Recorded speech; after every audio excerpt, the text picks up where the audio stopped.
Bienvenue à l'école du leadership. Nous sommes sur la session sur la gestion des conflits. Après une première session qui nous a permis d'introduire et de parler du fait que les conflits sont inévitables, vous vous souviendrez que dans la deuxième session, nous avons parlé de comment il faut créer une atmosphère, comment il faut fixer des règles et avoir une compréhension commune et comment il faut se focaliser sur les besoins communs et les besoins individuels pour régler.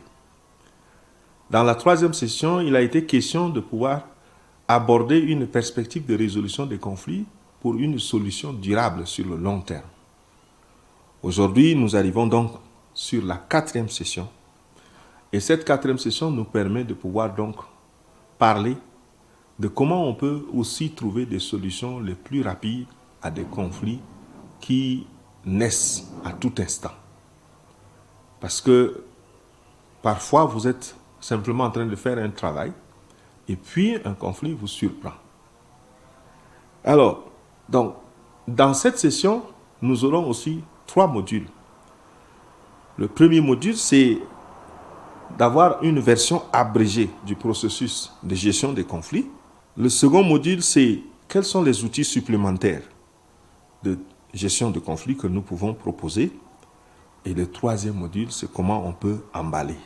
En revenant sur les versions abrégées du processus, je voudrais rappeler ce que Stephen Covey a dit. Il dit « Cherchez d'abord à comprendre, ensuite à être compris ». Souvent, nous voulons que les autres nous comprennent sans chercher à les comprendre. Donc, si vous voulez résoudre un conflit très rapidement, la première chose, c'est de chercher d'abord à évaluer la situation. Quelle est l'atmosphère dans laquelle le conflit a pris naissance ? Quelle est la compréhension des deux parties de ce conflit? Et quels sont les besoins individuels et aussi communs des deux parties qui ont amené cela? Ensuite, vous choisissez des étapes. Vous allez procéder de manière dynamique à vous poser des questions. Quelle est la cause première de ce conflit? Quand je regarde ce conflit, quel est le plus grand problème qu'il y a dedans?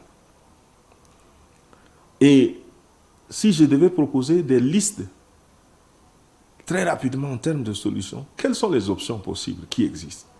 Ne prenez pas d'emblée une première option qui vous vient dans la tête comme une solution. Générez une liste des solutions possibles. Ensuite, vous créez un plan d'action en faisant une évaluation rapide, en faisant aussi une description des besoins et des désirs, et en faisant aussi un plan de sauvegarde. Et puis, utilisez aussi les étapes individuelles du processus, comment il faut construire un terrain d'entente. Ça veut dire qu'on prend de chaque partie des solutions, on prend de chaque partie les critères. Mais aussi, on fixe des règles de base et on se concentre sur quel est le message qu'on veut passer. Donc là, c'est le modèle le plus abrégé. La compréhension de l'atmosphère, la compréhension des racines du problème, dresser une liste restreinte, et puis essayer d'aller vers des solutions en répondant aux 3 questions. Quel est le plus grand problème, le plus grand souci dans le conflit? Et aussi, quelle peut être donc la cause première de ce conflit? Et quelles sont les solutions qui aident les deux parties? Dans un second module, nous voulons parler des outils supplémentaires. Et en parlant des outils supplémentaires, il y a Indira Gandhi qui a dit « Vous ne pouvez pas serrer la main avec un poing fermé. Vous ne pouvez pas serrer la main avec un poing fermé. Si vous fermez le poing, il n'y a plus possibilité de serrer la main. Vous ne venez pas dans un processus de résolution du conflit avec des solutions arrêtées d'avance. Vous ne venez pas dans un processus en disant c'est ça ou rien. Vous ne venez pas alors dans ce cadre-là pour obtenir une solution. Autant ne pas venir. Et vous avez aussi un certain nombre de techniques que nous pouvons proposer, des techniques de gestion du stress et de gestion de la colère. Par moment, juste lancer une boutade pour faire rire. Par moment, suspendre la séance. Par moment, n'est-ce pas, essayer de parler de ça d'une manière peut-être la plus comique. Tout cela doit être fait avec tact, parce que le but, c'est de créer une atmosphère efficace de résolution du problème. Mais aussi, il y a un autre outil, le cadre de l'accord.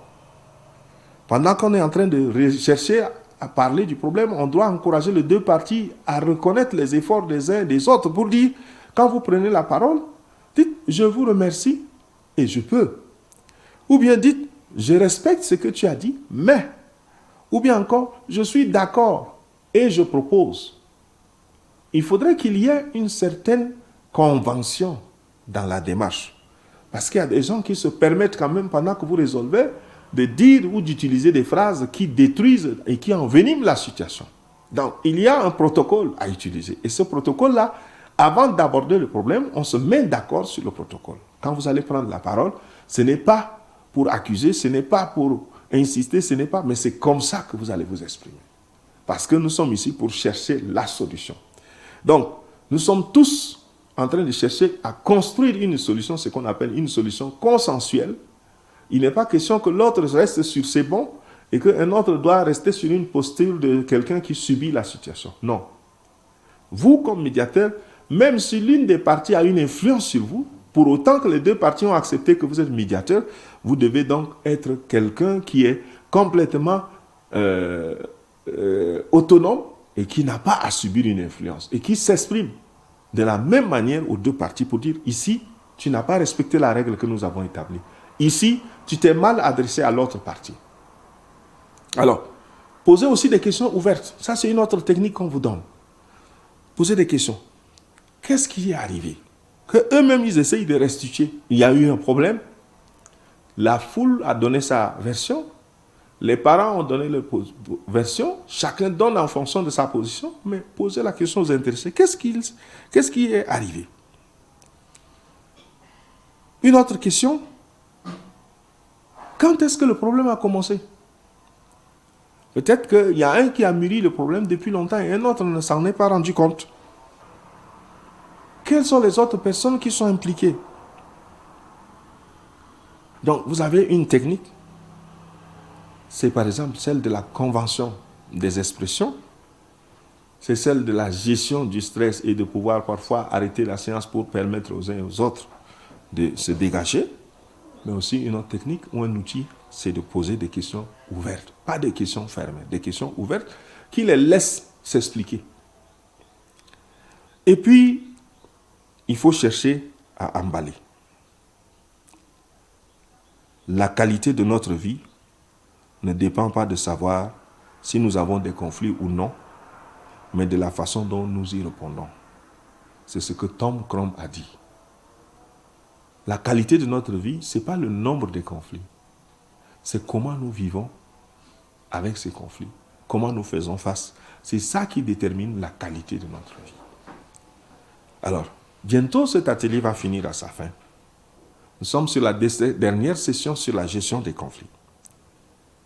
Mais prenez un moment pour examiner et mettre à jour votre plan d'action face aux conflits.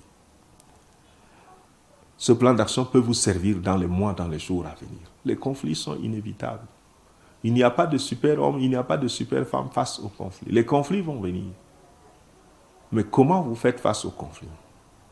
Ne prenez pas les conflits comme quelque chose de négatif. Les conflits dans nos nations traduisent les attentes de nos peuples.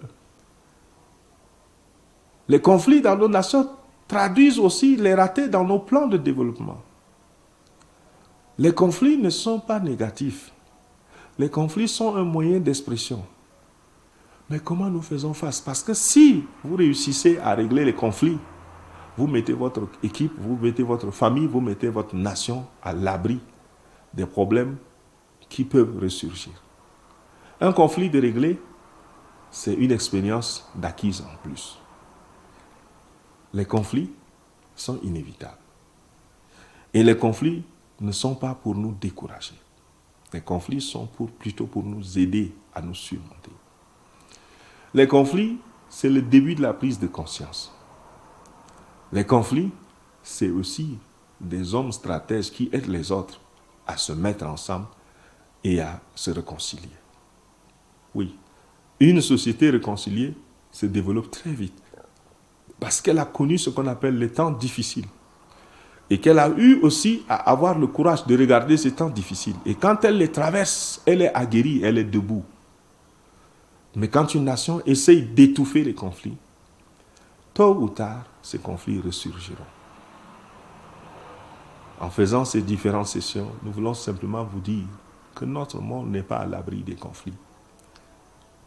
Et notre vie en paix n'est pas forcément l'absence de conflits. Mais comment nous essayons de gérer les conflits et de nous donner une perspective de vue et de vie au milieu des conflits. Bienvenue à l'école du leadership. Nous vous attendons sur d'autres sessions et sur d'autres thématiques. À bientôt.